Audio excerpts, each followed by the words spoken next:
Em nosso estudo de hoje está no Evangelho de Lucas, capítulo 22, versículo 27. Eu, porém, entre vós, sou como aquele que serve. E Emmanuel comenta na lição 59, Política Divina, no livro Vinha de Luz. O discípulo sincero do Evangelho não necessita respirar o clima da política administrativa do mundo para cumprir o ministério que lhe é cometido. O governador da terra entre nós, para atender aos objetivos da política do amor, representou antes de tudo os interesses de Deus junto do coração humano, sem necessidade de portarias e decretos respeitáveis, embora administrou servindo, elevou os demais, humilhando a si mesmo. Não vestiu o traje do sacerdote, nem a toga do magistrado. Amou profundamente os semelhantes e nessa tarefa sublime testemunhou a sua grandeza celestial. Que seria das organizações cristãs se o apostolado que lhe diz respeito estivesse subordinado a reis e ministros, câmaras e parlamentos transitórios? Se desejas penetrar efetivamente o templo da verdade, da fé viva e da paz e do amor com Jesus, não ouvides as plataformas do Evangelho Redentor.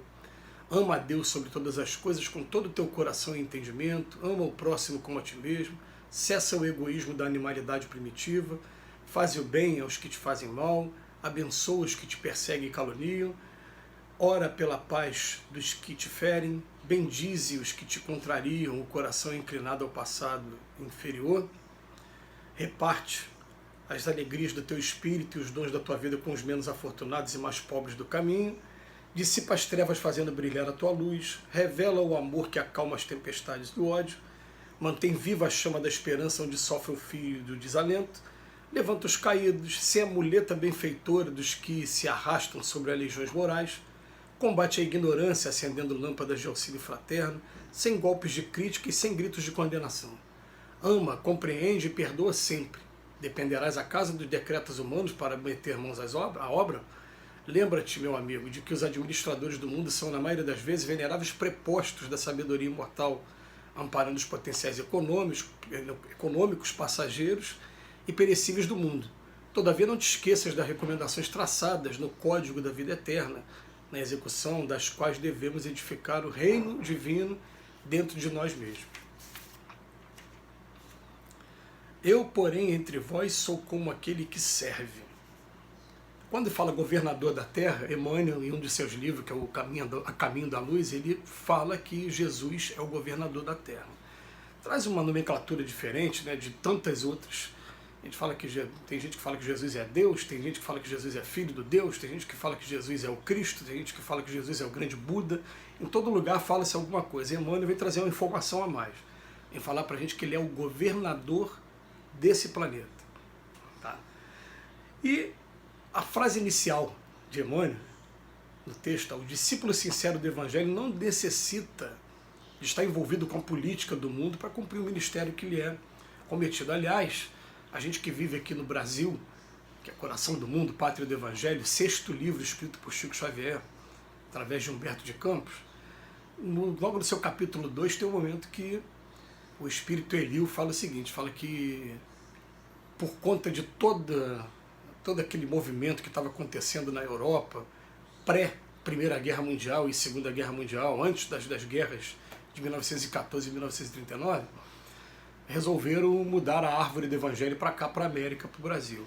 E faz uma observação, né? As injunções políticas naquele país, no Brasil, serão secundárias, terão atenção secundárias, ou seja, diz para a gente o que é o nosso povo. O nosso povo não é um povo que luta pelos seus direitos, como acontece na Europa. A gente tem o costume de eleger os nossos representantes e depois cobrar deles e se decepcionar com eles se eles não fizeram aquilo que a gente achava que deveria ter feito. É assim que funciona.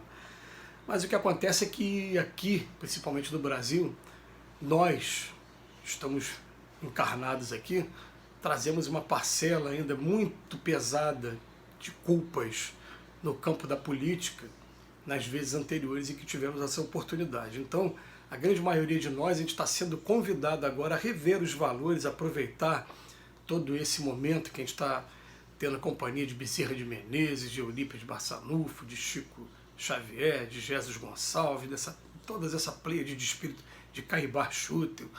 Né? Então, o que a gente acontece? A gente fica pensando assim, né?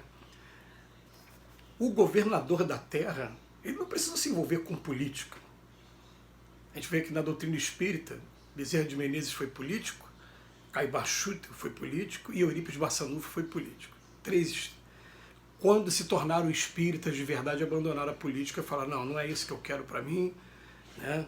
É claro que a gente precisa de pessoas boas trabalhando nesse campo. Ele vem dizer aqui também, né, que no último parágrafo ele fala que os administradores do mundo são prepostos da sabedoria imortal. Né? Deus está colocando ali, tem uma razão que eles também vão ter que prestar conta se não cumprir da melhor maneira, como acontece com muita frequência aqui no nosso país. Mas vem dizendo para a gente o seguinte, ó, o cristão sincero não precisa da política. Ele é só pensar no seguinte, ó, Jesus não foi um grande administrador, não foi um grande sacerdote. O que ele fez? Ele simplesmente amou profundamente os semelhantes e começa a traçar aqui para a gente um roteiro, que acaba sendo o roteiro de toda essa vida e das próximas também que a gente tiver, enquanto a gente não alcançar plenamente o Cristo. Esse é o objetivo nosso da vida. É amar ao próximo como a ti mesmo, respeitar a todo mundo, é cessar o egoísmo de animalidade dentro da gente, fazer o bem até aqueles que nos fazem mal, entendendo que o mal que eles estão praticando é temporário, porque eles ainda se encontram em estado de ignorância, no sentido de não ter conhecimento do mal que eles estão fazendo, principalmente a eles mesmos quando praticam o mal. Né? Então pede para abençoar aqueles que nos perseguem, nos caluniam, para orar por aqueles que nos ferem. Então o tempo todo falando do amar ao inimigo também, né? Bem dizer aqueles que contrariam o coração e também repartir as alegrias, nossa, deixar a luz, né, transparecer, e mostrar um monte de coisa aqui que foi o que aconteceu. Resumindo, amar ao próximo, amar ao inimigo e também distribuir a nossa luz. É o resumo de todo o Evangelho de Jesus. Todo mundo que está aqui se aventurando a estudar, pesquisar, conhecer melhor cada acontecimento da vida do Cristo, vai esbarrar com esse resumão, que é o resumo de você ser feliz aqui na Terra, de você cumprir com o seu papel, e que muita gente vai olhar, é só isso, não, mas isso é coisa pra caramba. Porque enquanto a gente ficar com ar de revolta, né, ou de vingança, com as agressões injustas que a gente sofre, a gente não conseguiu alcançar aquilo ali. A hora que a gente olhar para esses que são nossos agressores e pensar assim, um dia eu também fui assim, alguém teve paciência comigo, e agora por isso eu estou tendo as oportunidades que eu estou tendo.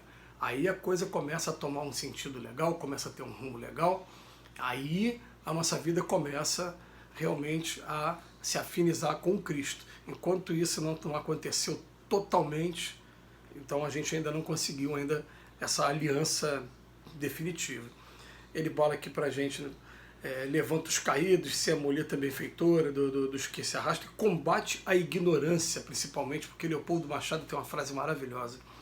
Fala, a melhor maneira de caridade que você pode fazer por alguém é de iluminação de suas mentes. É a educacional.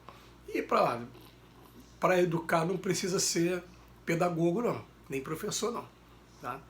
Eu conheço pessoas aí que educam através da cultura, que educam através da música, que educam através de conversas muito agradáveis, que às vezes varam a madrugada, e são educadores sim.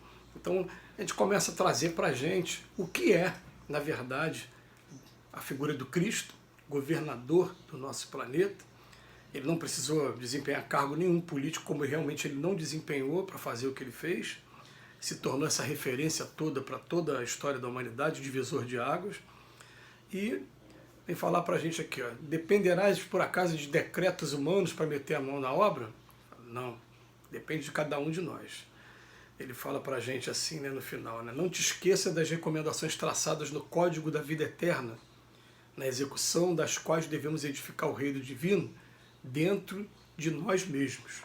Então, é obrigação de cada um de nós, a gente está fazendo essa análise de como nós estamos nesse processo, o que falta, qual está sendo a prioridade agora, começar a trabalhar a prioridade e dar prioridade a essas necessidades espirituais, da mesma maneira que às vezes a gente dá para as necessidades materiais também, pagar contas, de comprar determinada coisa, a gente não coloca isso como objetivo para a gente. Então agora o meu objetivo é eu quero aprender a perdoar aqueles que me ofendem, eu quero aprender a amar o meu inimigo, eu quero aprender a fazer a caridade no limite das minhas forças. Que Jesus nos abençoe hoje e sempre.